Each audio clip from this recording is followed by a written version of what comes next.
Hai semuanya, gimana kabar kalian? Semoga selalu dalam keadaan baik. Jadi selamat datang kembali di Andre Grace Channel dan ini adalah segmen analisa pagi, segmen dimana kita akan mengulas untuk update news dan juga pergerakan dari market, khususnya market dari Bitcoin. Teman-teman, hari ini kita berada di tanggal 19 Juli 2024. Seperti biasa, kita akan memulai untuk pembahasannya dari kalender ekonomi. Teman-teman, review sekilas untuk perdagangan kemarin, kita dapat beberapa rilis data yang cukup penting. Ada data terkait dengan interest rate decision dari European Central Bank, di mana keputusannya kemarin adalah mempertahankan suku bunga di 4,25%. Artinya suku bunga masih dipertahankan meskipun kalau kita melihat kecenderungan sebelumnya, Bank Sentral Eropa ini memilih untuk melakukan cut rate ya. 25 basis point atau 0,25% di perdagangan sebelumnya atau di keputusan interest rate sebelumnya, dan saat ini kondisinya cenderung dipertahankan, mungkin karena supaya bisa bersaing juga sama bank sentral yang lain. Kemarin juga kita dapat data terkait dengan initial jobless claim dari Amerika Serikat, yang mana kalau kita lihat dari trennya ini jumlah tingkat pengangguran mengalami kenaikan. Kemudian kemarin juga ada rilis data Philadelphia Fed Manufacturing, di mana tren pemulihan terjadi pada perekonomian di daerah Philadelphia. Itu sih beberapa rilis data yang kita dapetin di perdagangan kemarin. Jadi ada data yang cukup mix untuk dolar ya, data negatif dan juga data positif. Dan di perdagangan hari ini kita akan dapat beberapa rilis data kembali. Di perdagangan hari Jumat akan ada data dari Fed Balance Sheet Amerika Serikat, lalu FOMC member Bowman dan juga Daly akan speech. Lalu ada rilis data core retail sales dari Inggris. Dan juga beberapa member FOMC dari William dan juga Bostic juga akan menyampaikan pidatonya di perdagangan hari ini. Itu sih sekilas kondisi dari pergerakan Bitcoin di perdagangan hari ini.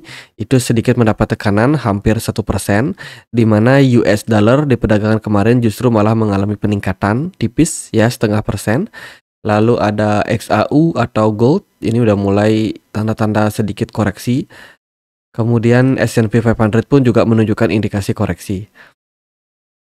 Oke, kompak semua koreksi, dan teman-teman kita akan mulai lihat beberapa berita yang ada pada market ya. Kemarin ada beberapa sentimen terkait dengan hacking dan juga distribusi beberapa aset. Tapi sebelumnya aku mau forward satu event dari CoinEx.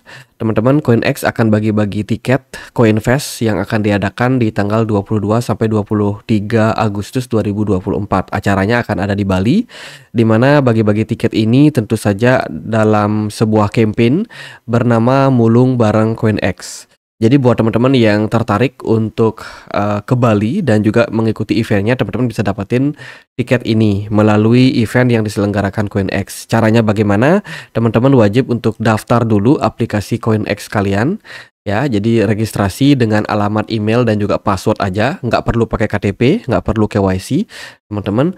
Kemudian teman-teman isi form yang sudah aku sertakan ya. Nanti teman-teman bisa cek untuk linknya di kolom deskripsi.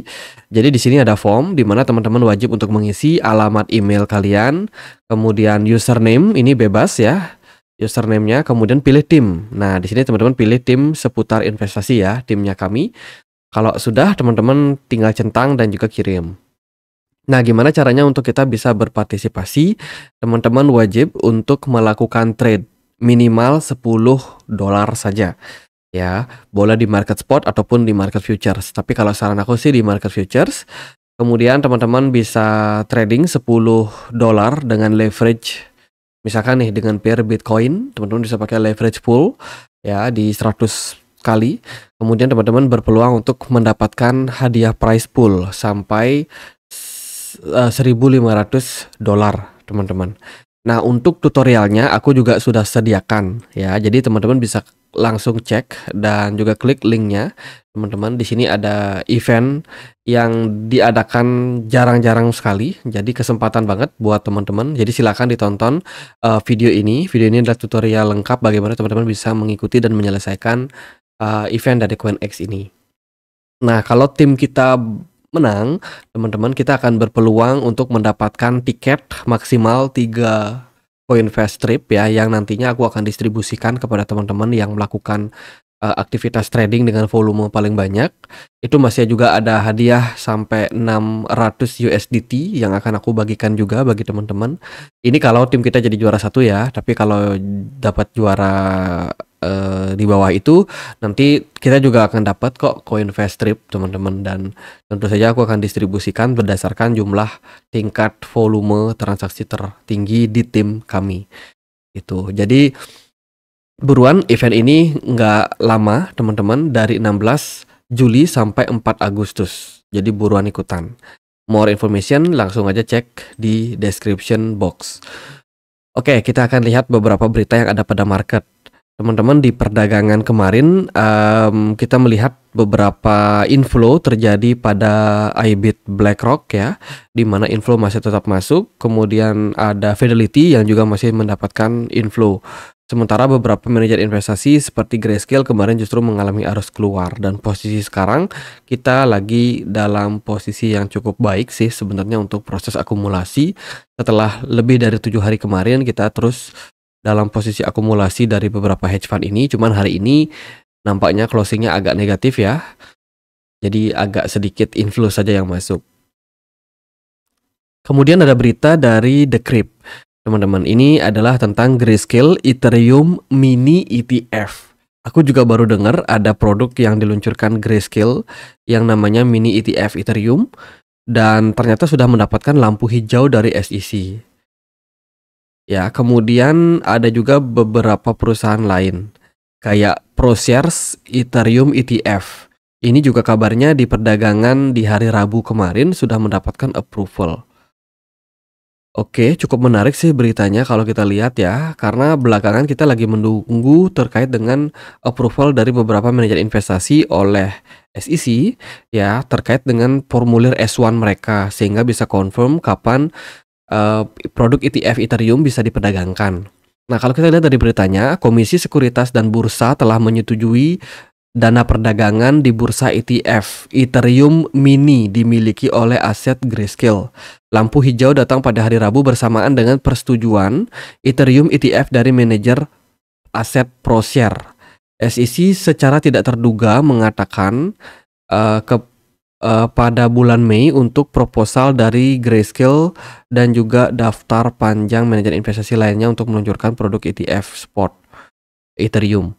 Proposal awal Grayscale telah mengubah Grayscale Ethereum Trust yang sudah lama menjadi ETF Ethereum Spot. Dana kripto tersebut akan beroperasi seperti dana tertutup yang lebih sulit untuk menembus. Oke, jadi akan mirip seperti saham ya. Itu sih keputusan terbaru dari SEC. Mungkin aku harus pelajari tentang produk terbaru ini ya, Mini Ethereum ETF. Kemudian dari berita yang lain, kemarin ada BlockFi dikabarkan menghadapi acara dalam hal distribusi aset mereka. Jadi for your information, BlockFi ini adalah salah satu produk jual beli kripto gitu yang memang sudah mengalami collapse. Dikabarkan mereka bersiap untuk melakukan likuidasi aset-aset mereka. Dan harap diperhatikan bahwa klien non-AS dapat menerima dananya saat ini karena persyaratan peraturan yang berlaku bagi mereka. Sementara dari investor Amerika Serikat sepertinya masih dalam posisi ditahan nih karena masalah regulasi. Jadi BlockFi ini tentu saja akan melakukan distribusi aset mereka sama seperti yang dilakukan oleh Mt. Gox, teman-teman. Jadi ada Mt. Gox yang masih distribusi barang, terus juga ada BlockFi masih dalam posisi distribusi barang. Jadi beberapa sentimen tersebut mungkin berpeluang untuk menjadi narasi negatif untuk pasar. Terus kemarin juga ada pergerakan dari wallet di Wozir. Wozir ini adalah Indian crypto exchange dari India yang juga kolaborasi dengan Binance ya kan. Itu kemarin mendapatkan serangan teman-teman. Jadi di laman X mereka atau Twitter mereka mengkonfirmasi bahwa mereka kena pelanggaran keamanan, dan tim mereka sudah melakukan penyelidikan terkait dengan insiden tersebut, dan dikabarkan memang sudah ada beberapa aset yang kena dampak. Salah satunya adalah Memecoin, Shiba Inu, dan juga Floki. Itu kena insiden kemarin, harganya lumayan crash karena hacker itu memindahkan aset-aset tersebut ke wallet mereka. Jadi ini parah banget sih, kena serangan teman-teman. Lalu berita datang dari perusahaan, konglomerasi, ya ini beberapa perusahaan bergabung, teman-teman, ada Bold Venture, Mas Network, J Square, Has Global, kemudian ada beberapa perusahaan lain yang juga sama-sama berpartner dalam hal pembuatan pembuatan blockchain bernama Chainbase. Jadi produk Chainbase ini, ke depannya akan menjadi produk, apa namanya, produk, pembayaran, multi ya di berbagai blockchain, teman-teman, ya pembayaran, multi chain lah bisa dibilang seperti itu, di mana mereka sudah mendapatkan nilai investasi sampai 15 juta US dollar ya dalam hal pendanaan mereka dan berpeluang nih menjadi salah satu, blockchain yang sangat-sangat solid, khususnya blockchain yang berasal dari China. Ini juga mengajak, co-lead ya, dari Tencent, salah satu perusahaan yang berhubungan dengan teknologi. Kemudian juga ada Matrix ya yang berpartner juga dari China, teman-teman. Jadi ini bisa dibilang menjadi salah satu perusahaan yang akan masuk ke pasar kripto juga ke depannya, tapi belum diumumkan terkait dengan apakah dia akan meluncurkan sebuah token atau tidak. Lalu berita datang dari WorldCoin, dikabarkan menemui, apa namanya, serangan scam. Ya, serangan manipulasi terkait dengan proposal terbaru mereka yang berencana untuk melakukan perpanjangan penguncian selama 2 tahun. Jadi ini, langsung ada berita negatif untuk WorldCoin, teman-teman, dan tentu saja berita negatif ini, menandai adanya indikasi tekanan jual pada WLD yang sempat mendapatkan, manipulasi harga kenaikan yang lumayan signifikan dalam beberapa waktu terakhir, gitu.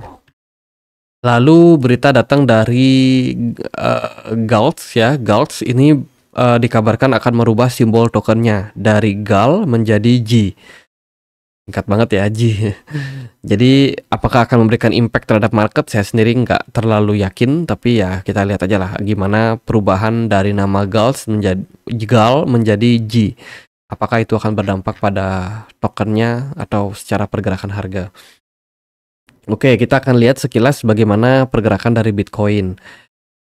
So far sih, kalau aku melihat pergerakan Bitcoin ini cenderung mengalami koreksi, ada sedikit rejection di kisaran level 64.000. Ya, saat ini Bitcoin terkoreksi ke level 63.500. Dan posisinya ini, kompak dengan beberapa produk lain seperti S&P 500 dan juga gold. Di posisi sekarang BTC Dominance masih mengalami penurunan, guys. Ya, ada beberapa kripto yang masih cukup solid ya, masih dalam proses penguatan. Tapi rata-rata memang mendapatkan tekanan jual yang lumayan signifikan. WLD kemarin drop sampai 11% karena sentimen atau berita manipulasi tersebut. Toncoin masih cukup strong. Algo koreksi, Manta juga kemarin sempat bertahan di $1 ya. Tapi at the end sekarang udah koreksi juga. Jadi mayoritas semua kripto ini pada koreksi untuk perdagangan hari Jumat ini, dan kalau kita melihat dari pergerakan saat ini, potensial kemarin kita sudah sempat bahas, ada potensial pergerakan Bitcoin akan menyentuh level Fibonacci 61,8, yaitu ada di kisaran level ini, 61,5 ya. 61.500 akan ada potensi Bitcoin mengarah koreksi ke level tersebut. Di level tersebut kemungkinan kita bisa untuk lihat seperti apa respon dari buyers, apakah masih cukup strong atau tidak. Karena kalau itu terjadi maka masih akan ada potensi untuk pergerakan kenaikan lanjutan pada Bitcoin kalau andai kata buyersnya cukup strong. Namun kalau buyersnya lemah ya bisa jadi tren koreksi lanjutan bisa saja akan menekan Bitcoin lebih dalam. Itu dari MACD sih menunjukkan indikasi histobar yang masih merah, yang berarti fase koreksi jangka pendek akan terjadi pada market. Dari indikasi atau indikator smart money so far masih cukup bagus untuk market, volume perdagangan juga masih sehat, teman-teman. Jadi menurut saya ini cuma koreksi wajar. Ya, kita tunggu aja Bitcoin di kisaran level 61.500, apakah di level tersebut nanti akan ada rejection atau justru malah akan ada tekanan jual yang lebih dalam. Ya paling gitu aja untuk saat ini ya. So far, kita udah mulai, indikasi positif, semoga masih bisa sampai akhir bulan Juli ini Bitcoin-nya positif. Oke deh gitu aja, semoga video kali ini bisa bermanfaat buat teman-teman. Kalau ada pertanyaan lain, ada koin lain mau dibahas, feel free aja untuk join di komunitas Telegram kita ya. Dan juga teman-teman bisa cek link di deskripsi video ini untuk mengikuti event yang sudah aku forward di awal video ini. Lumayan dapat tiket ke Bali, terus juga ada subsidi guys. Jadi sekian aja, semoga bisa bermanfaat. Akhir kata saya Andre, makasih.